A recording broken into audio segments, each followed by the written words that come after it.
خوش آمدید۔ آج ہم جس موضوع کا جائزہ لے رہے ہیں وہ رمضان اور روزہ ہے۔ جی لیکن ہم صرف سحری اور افطار کے اوقات یا بھوکا پیاسا رہنے کی بات نہیں کریں گے۔ ہمارے سامنے جو مواد ہے وہ ہمیں اس عبادت کی سطح سے بہت نیچے اس کی گہرائی میں لے جاتا ہے۔ بالکل، اور یہ ایک اہم نقطہ ہے۔ آج ہماری کوشش ہوگی کہ ہم اس مہینے کے پیچھے چھپے روحانی فلسفے، اس کے وعدوں اور اس کے ہماری زندگی پر پڑنے والے اثرات کو سمجھ سکیں۔ دراصل اکثر رمضان کی بحث اس کے ظاہری احکامات تک ہی رہ جاتی ہے، جی، لیکن اصل سوال تو یہ ہے کہ آخر یہ سب کچھ کیوں ہے؟ اس ایک مہینے کی مشقت کے پیچھے کیا حکمت پوشیدہ ہے؟ صحیح۔ تو آج ہم کوشش کریں گے کہ ان اصولوں سے آگے بڑھ کر ان کے پیچھے موجود گہری وجوہات اور نتائج پر بات کریں۔ تو پھر آئیے اسی سوال سے شروع کرتے ہیں۔ جب ہم رمضان کی بات کرتے ہیں تو سب سے پہلی چیز جو ذہن میں آتی ہے وہ قرآن ہے۔ جی، ہمارے ذرائع بتاتے ہیں کہ یہ اسلامی کیلنڈر کا 9واں مہینہ ہے، اور اس کی عظمت کی سب سے بڑی وجہ ہی یہی ہے کہ قرآن کا نزول اسی مہینے میں شروع ہوا۔ جیسا کہ سورۃ البقرہ میں فرمایا گیا، رمضان کا مہینہ جس میں قرآن نازل کیا گیا، جو انسانوں کے لیے ہدایت ہے۔ اور یہ تعلق بہت گہرا ہے۔ یہ مہینہ دراصل قرآن کے نزول کا ایک جشن ہے۔ جشن؟ یہ بہت خوبصورت تعبیر ہے۔ جی، روزہ رکھنا، راتوں کو عبادت کرنا، یہ سب اسی عظیم تحفے کا شکریہ ادا کرنے کے طریقے ہیں۔ گویا کہ اللہ تعالیٰ نے ہمیں اپنی کتاب دی اور پھر ہمیں ایک پورا مہینہ دیا کہ ہم خود کو اس کتاب کے پیغامات قبول کرنے کے لیے جسمانی اور روحانی طور پر تیار کریں۔ ٹھیک ہے، تو یہ تو ہوئی مہینے کی اہمیت۔ اب آتے ہیں اس کی سب سے بڑی عبادت یعنی روزے کی طرف۔ لغوی طور پر تو اس کی تعریف بہت سیدھی ہے، فجر سے مغرب تک کھانے پینے سے رک جانا۔ لیکن کیا یہ واقعی اتنا ہی سادہ ہے؟ کیا مقصد صرف معدے کو خالی رکھنا ہے؟ اور یہیں سے اصل گفتگو شروع ہوتی ہے۔ ہمارے سامنے جو مواد ہے وہ اس تصور کو بہت وسیع کرتا ہے۔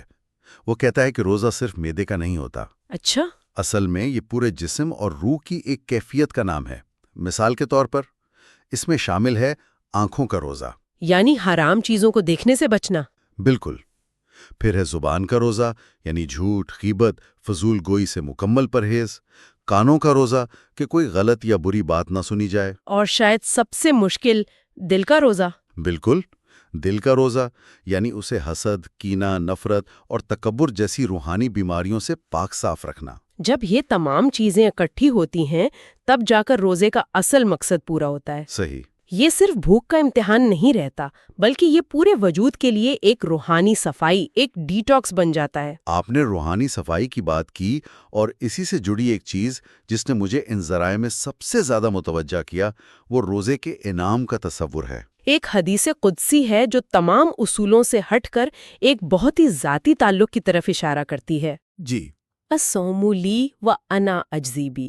جی، اللہ تعالیٰ فرماتا ہے، ابن آدم کا ہر عمل اس کے اپنے لیے ہے سوائے روزے کے، وہ میرے لیے ہے اور میں ہی اس کا اجر دوں گا۔ مجھے یہ بات ہمیشہ حیران کرتی ہے کہ باقی تمام عبادات سے روزے کو الگ کیوں کیا گیا؟ یہ ایک غیر معمولی بیان ہے اور اس کی گہرائی کو سمجھنا بہت ضروری ہے۔ دیکھیں، باقی عبادات جیسے نماز ہے یا خیرات، جی، ان کے اجر کا ایک پیمانہ متعین ہے۔ قرآن حدیث میں آتا ہے کہ ایک نیکی کا اجر 10 گنا سے لے کر 700 گنا تک مل سکتا ہے۔ ٹھیک ہے۔ یہ ایک طرح کا لین دین کا معاملہ ہے۔ جی، آپ کچھ کرتے ہیں اور آپ کو اس کا ایک متعین اگرچہ بہت بڑا اجر ملتا ہے۔ لیکن روزے کے بارے میں اللہ تعالیٰ نے فرمایا میں ہی اس کا اجر دوں گا۔ بالکل، اس نے کوئی حد مقرر نہیں کی، کوئی پیمانہ نہیں بتایا، اس نے اجر کو اپنی ذات سے منسوب کر دیا۔ اس کا مطلب یہ ہے کہ روزے کا اجر گنتی اور حساب سے ماورا ہے۔ اچھا، میرے لیے کیا، اس لیے اس کا انعام بھی براہ راست مجھ سے ہی لو۔ اور اس کی شان کے لائق انعام کیا ہوگا، اس کا تو ہم تصور بھی نہیں کر سکتے۔ بالکل۔ تو اس کی وجہ کیا ہے؟ کیا اس کا تعلق اخلاص سے ہے کہ روزہ ایک ایسی عبادت ہے جو چھپی ہوئی ہے؟ بالکل، یہی نقطہ ہے۔ آپ لوگوں کے سامنے نماز پڑھ سکتے ہیں، خیرات دے سکتے ہیں، لیکن آپ کا روزہ وہ صرف آپ اور آپ کے رب کے درمیان ایک راز ہے۔ صحیح۔ جب آپ سخت گرمی میں تنہا ہوں اور ٹھنڈا پانی آپ کے سامنے ہو، لیکن آپ صرف اس یقین پر نہیں پیتے کہ آپ کا رب آپ کو دیکھ رہا ہے، تو یہ اخلاص کی انتہا ہے۔ اسی خالص نیت اور اسی خفیہ تعلق کی وجہ سے اس کا اجر بھی اتنا ہی خاص اور بے حساب ہے۔ جی، یہ عبادت ریاکاری اور دکھاوے سے سب سے زیادہ پاک ہے۔ یہ تصور کہ اجر کا کوئی حساب نہیں، یہ اپنے آپ میں بہت بڑا محرک ہے، لیکن اس کے ساتھ ساتھ ہمارے ذرائع میں کچھ بہت واضح اور متعین انعامات کا بھی ذکر ہے جو شاید ہمیں اس مہینے کی مشقت برداشت کرنے میں مدد دیتے ہیں۔ جی، آئیے ان پر ایک ایک کر کے بات کرتے ہیں۔ پہلا اور سب سے بنیادی مقصد بتایا گیا ہے تقوی کا حصول۔ جی، اور یہ روزے کی فرضیت کی آیت میں ہی واضح کر دیا گیا ہے۔ سورۃ البقرہ کی آیت 183 میں اللہ فرماتا ہے، اے ایمان والو، تم پر روزے فرض کیے گئے تاکہ تم متقی بن جاؤ۔ یہاں مقصد بالکل صاف ہے۔ روزہ کوئی رسم نہیں ہے، بلکہ یہ تقوی حاصل کرنے کا ایک ٹریننگ کیمپ ہے۔ بالکل۔ لیکن تقوی ایک بہت بھاری لفظ لگتا ہے۔ عام زندگی میں اس کا کیا مطلب ہے؟ یہ کیسی کیفیت ہوتی ہے؟ اسے ہم خدا کا شعور یا یوں سمجھیں اسپرچول مائنڈفلنس کہہ سکتے ہیں۔ اچھا، یہ ہر لمحہ اس بات کا احساس ہے کہ اللہ مجھے دیکھ رہا ہے۔ روزہ اس احساس کو عملی طور پر ہمارے اندر اتار دیتا ہے۔ جب آپ تنہائی میں بھی گناہ سے بچتے ہیں تو یہ خوف کی وجہ سے نہیں، بلکہ اس محبت اور حیا کی وجہ سے ہوتا ہے کہ میرا خالق مجھے دیکھ رہا ہے۔ تو ایک مہینے کی یہ مسلسل مشق جی، یہ انسان کے دل میں تقوی کو جڑ سے مضبوط کر دیتی ہے۔ یہ صرف ایک احساس نہیں رہتا بلکہ ایک عادت بن جاتا ہے۔ ٹھیک ہے، تو پہلا انعام کردار کی تعمیر یعنی تقوی ہے۔ دوسرا انعام جو بتایا گیا ہے وہ بہت ہی پرکشش ہے، گناہوں کی مکمل معافی۔ جی، حدیث میں آتا ہے، جس نے ایمان کے ساتھ اور ثواب کی نیت سے رمضان کے روزے رکھے، اس کے پچھلے تمام گناہ معاف کر دیے جائیں گے۔ کیا یہ واقعی اتنا ہی سیدھا ہے؟ ایک مہینے کے عمل سے زندگی بھر کی غلطیاں معاف؟ یہ اللہ کی رحمت کی وسعت کو ظاہر کرتا ہے، لیکن یہاں دو شرائط بہت اہم ہیں: ایمان کے ساتھ اور ثواب کی نیت سے۔ صحیح۔ ایمان کے ساتھ کا مطلب ہے کہ یہ عمل اللہ پر کامل یقین کے ساتھ کیا جائے، اور ثواب کی نیت کا مطلب ہے کہ مقصد صرف اور صرف اللہ کی رضا حاصل کرنا ہو، دنیاوی دکھاوا یا کوئی اور غرض نہ ہو۔ بالکل۔ اگر یہ دو شرائط پوری ہو جائیں تو یہ وعدہ بالکل سچا ہے۔ یہ ایک طرح کا روحانی ریسیٹ بٹن ہے۔ ایک روحانی ریسیٹ، یہ بہت طاقتور خیال ہے۔ اللہ ہمیں موقع دیتا ہے کہ ہم اپنی زندگی کا ایک نیا صاف ستھرا باب شروع کریں۔ اب آتے ہیں تیسرے انعام کی طرف، جو شاید اس مہینے کا سب سے قیمتی ہیرا ہے: لیلۃ القدر۔ بلا شبہ یہ ایک ایسا تحفہ ہے جس کا انسانی دماغ پوری طرح احاطہ نہیں کر سکتا۔ سورۃ القدر میں اللہ تعالیٰ خود فرماتا ہے، لیلۃ القدر 1000 مہینوں سے بہتر ہے۔ 1000 مہینے یعنی 83 سال اور 4 مہینے؟ جی، ایک اوسط انسانی زندگی سے بھی زیادہ۔ اس ایک رات میں کی گئی عبادت 83 سال کی مستقل عبادت سے زیادہ اجر رکھتی ہے۔ یہ تو ناقابل تصور ہے، لیکن یہ رات چھپی ہوئی کیوں ہے؟ اسے واضح کیوں نہیں کر دیا گیا؟ اور اسی میں اس کی خوبصورتی اور حکمت ہے۔ ہمارے ذرائع بتاتے ہیں کہ یہ رمضان کے آخری عشرے کی طاق راتوں میں سے کوئی ایک ہے۔ اچھا، اسے پوشیدہ رکھنے کا مقصد یہ ہے کہ لوگ صرف ایک رات پر بھروسہ کر کے نہ بیٹھ جائیں، بلکہ پورے آخری عشرے میں تلاش اور کوشش کریں۔ یہ ہمیں سکھاتا ہے کہ عظیم انعامات مسلسل جد و جہد سے ملتے ہیں، شارٹ کٹ سے نہیں۔ یہ ایک طرح کی روحانی خزانے کی تلاش ہے جس میں ہر رات کوشش کرنی پڑتی ہے۔ بہت خوب۔ چوتھا انعام جس کا ذکر ہمارے مواد میں ہے وہ بہت علامتی ہے: روزہ ایک ڈھال ہے۔ جی، نبی کریم صلی اللہ علیہ وسلم کا فرمان ہے۔ سوال یہ ہے کہ یہ کس چیز سے ڈھال ہے؟ یہ ایک کثیر الجہدی ڈھال ہے۔ پہلی سطح پر یہ جہنم کی آگ سے ڈھال ہے۔ یہ ہمیں ان گناہوں سے بچاتا ہے جو آگ کی طرف لے جاتے ہیں۔ اور دوسری سطح پر؟ دوسری سطح پر یہ دنیا میں گناہوں کے حملوں سے ڈھال ہے۔ جب انسان کا پیٹ خالی ہوتا ہے تو اس کی نفسانی خواہشات کمزور پڑ جاتی ہیں۔ غصہ، شہوت اور لالچ جیسی چیزوں پر قابو پانا آسان ہو جاتا ہے۔ بالکل۔ اور تیسری سطح پر یہ شیطان کے وسوسوں سے ڈھال ہے۔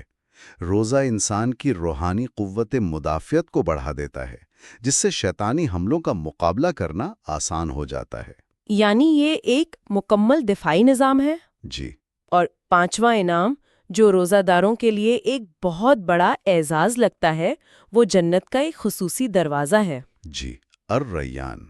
حدیث کے مطابق جنت کے 8 دروازوں میں سے ایک دروازہ خاص طور پر روزہ داروں کے لیے ہے۔ اس کا نام الریان ہے۔ الریان، اس نام میں ہی ایک گہری خوبصورتی ہے۔ جی، ریان کا مطلب ہے سیراب کرنے والا یا پیاس بجھانے والا۔ یہ ان لوگوں کے لیے کتنا بہترین انعام ہے جنہوں نے دنیا میں اللہ کی رضا کے لیے اپنی پیاس پر قابو رکھا۔ یہ تو ایک طرح کا VIP پروٹوکول لگتا ہے۔ بالکل۔ حدیث میں آتا ہے کہ قیامت کے دن پکارا جائے گا، روزہ دار کہاں ہیں؟ وہ اس دروازے سے داخل ہوں گے۔ اور جب آخری روزہ دار بھی داخل ہو جائے گا تو اسے بند کر دیا جائے گا۔ جی، پھر اس سے کوئی اور داخل نہیں ہو سکے گا۔ یہ اس بات کی علامت ہے کہ ان کی اس پوشیدہ عبادت کو اللہ نے نہ صرف قبول کیا بلکہ اسے سر عام ایک منفرد اعزاز سے بھی نوازا۔ یہ انعامات واقعی بہت بڑے ہیں اور ان پر غور کرنے سے ہی ایمان تازہ ہو جاتا ہے۔ لیکن ان روحانی اور اخروی انعامات سے ہٹ کر یہ مہینہ ہمیں روزمرہ کی عملی زندگی کے لیے کیا سکھاتا ہے؟ ہمارے ذرائع اس کردار سازی کے پہلو پر بھی زور دیتے ہیں۔ اور یہ بہت اہم سوال ہے، کیونکہ اسلام صرف آخرت کی بات نہیں کرتا، وہ اس دنیا کو بہتر بنانے کی بھی بات کرتا ہے۔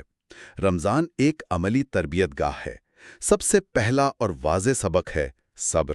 بھوک پیاس پر صبر، بری باتوں کے جواب میں خاموش رہنے پر صبر، عبادت کی مشقت پہ صبر۔ یہ ایک مہینے کا پیشنس ٹریننگ کورس ہے۔ اور صبر کے ساتھ ساتھ خود پر قابو پانا، یعنی سیلف کنٹرول۔ آج کی دنیا میں جہاں ہر طرف خلفشار اور ٹیمپٹیشنز ہیں، یہ تو ایک سپر پاور کی طرح ہے۔ بالکل، اسے آپ روحانی پٹھوں کی یادداشت یا اسپرچول مسل میموری کہہ سکتے ہیں۔ پہلے چند دن شاید آپ عادت کے طور پر پانی کے گلاس کی طرف ہاتھ بڑھائیں، لیکن پھر آپ خود کو روک لیتے ہیں۔ مہینے کے آخر تک یہ خود پر قابو پانا آپ کی فطرت کا حصہ بن جاتا ہے۔ یہی تربیت باقی 11 مہینے کام آتی ہے۔ اس کے علاوہ ایک اور اہم سبق ہے شکر گزاری کا۔ وہ کیسے؟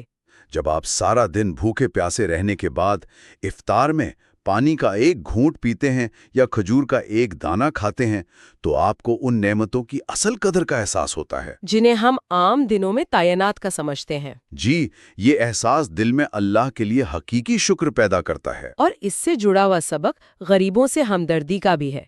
صرف کتابوں میں بھوک کے بارے میں پڑھنا ایک بات ہے اور خود اس کا تجربہ کرنا بالکل دوسری۔ جی، یہ ہمدردی کو نظریاتی سطح سے اٹھا کر تجرباتی سطح پر لے آتا ہے۔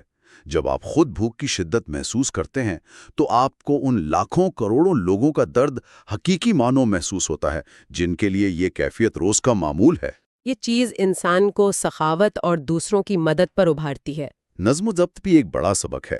سحری کے لیے وقت پر اٹھنا، افطار کا وقت پر کرنا، یہ سب زندگی میں ایک ڈسپلن لاتا ہے۔ اور آخر میں وہ سبق جو ان سب کی بنیاد ہے، اخلاص۔ جی، اخلاص، جس کا تعلق روزے کے بے حساب اجر سے بھی ہے۔ آج کی سوشل میڈیا کی دنیا میں جہاں ہر عمل نمائش کے لیے ہوتا ہے، روزہ ہمیں سکھاتا ہے کہ اصل عمل وہ ہے جو صرف اللہ کو دکھانے کے لیے کیا جائے۔ یہ عبادت دکھاوے سے پاک ہے۔ یہ آپ اور آپ کے رب کے درمیان ایک خالص، ذاتی اور خفیہ معاملہ ہے۔ بالکل، یہی اخلاص تمام اعمال کی قبولیت کی روح ہے۔ تو اگر ہم اس ساری گفتگو کو سمیٹیں تو یہ واضح ہوتا ہے کہ رمضان صرف کیلنڈر کا ایک مہینہ یا چند پابندیوں کا نام نہیں ہے۔ نہیں، بالکل نہیں۔ یہ ایک مکمل تبدیلی کا پیکج ہے۔ یہ ایک موقع ہے کہ انسان اپنے رب سے اپنے تعلق کو ریچارج کرے، اپنے گناہوں سے پاک ہو اور اپنی شخصیت میں صبر، شکر اور ہمدردی جیسی خوبیاں پیدا کرے۔ جی، یہ بے حساب اجر، لیلۃ القدر کا تحفہ اور کردار سازی کے یہ عملی اسباق، یہ سب مل کر اسے واقعی سال کا سب سے خاص مہینہ بناتے ہیں۔ بالکل، اور اس موقع سے بھرپور فائدہ اٹھانے کے لیے نیت کا خالص ہونا اور مقصد کا واضح ہونا بہت ضروری ہے۔ آخر میں ہمارے مواد میں ایک بہت گہرا اور فکر انگیز سوال اٹھایا گیا ہے جو ہر سننے والے کو خود سے پوچھنا چاہیے۔ وہ سوال کیا ہے؟ سوال یہ ہے، ایک لمحے کے لیے رک کر خود سے پوچھیں، کیا ہو اگر یہ میری زندگی کا آخری رمضان ہو؟ اوہ، میں اپنے رب کے سامنے کیا جواب لے کر جاؤں گا؟ یہ سوال پرسپیکٹو بدل دیتا ہے۔ یہ ہمیں سستی اور غفلت سے نکال کر اس مہینے کے ہر ایک لمحے کی قدر کرنے پر مجبور کرتا ہے۔ یہ ہمیں یاد دلاتا ہے کہ یہ موقع شاید دوبارہ نہ ملے۔ جی، یہ واقعی ایک جھنجھوڑ دینے والا سوال ہے، ایک ایسا سوال جو ہمیں اس مہینے کو محض ایک رسم کے طور پر نہیں بلکہ زندگی بدلنے والے ایک موقع کے طور پر دیکھنے پر مجبور کرتا ہے۔ اور اسی دعا کے ساتھ ہم اپنی گفتگو ختم کرتے ہیں جو ہمارے ذرائع میں دی گئی ہے۔ اللہ ہمیں اخلاص کے ساتھ روزے رکھنے کی توفیق عطا فرمائے اور ہماری اس کوشش کو اپنی بارگاہ میں قبول فرمائے۔ آمین۔